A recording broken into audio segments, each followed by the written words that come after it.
Découvrir un peu plus qu'est-ce que le pape François a dans le cœur quand il nous parle de François, quoi. Et l'entendre parler de François. Donc ça pour moi c'est, j'attends beaucoup, j'attends qu'il nous parle, j'attends de savoir qu'est-ce qu'il va nous dire.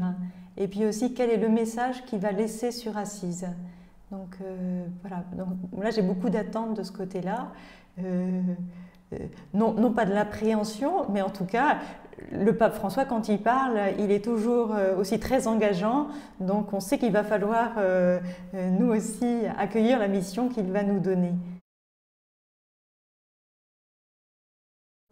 Enfin, j'ai été particulièrement étonnée par cette journée de prière pour la paix,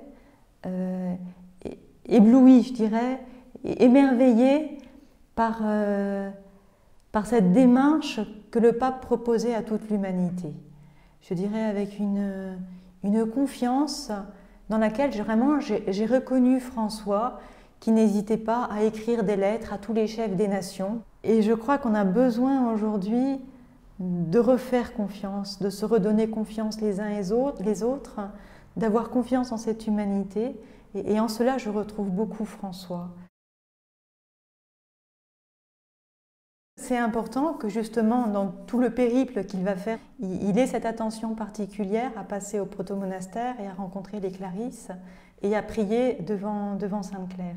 En revenant de Rio de Janeiro, quand on lui a demandé un petit peu pour lui quelle était la place des femmes dans l'Église, et qu'il a simplement un peu évoqué que la Vierge Marie est plus grande que les apôtres, et qu'il y a vraiment un ministère à redécouvrir de ce côté-là.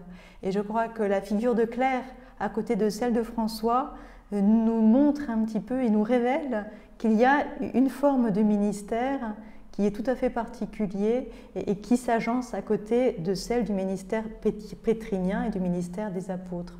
Donc pour nous aussi, que le pape vienne, qu'il rencontre les Clarisses, c'est vraiment quelque chose de très fort.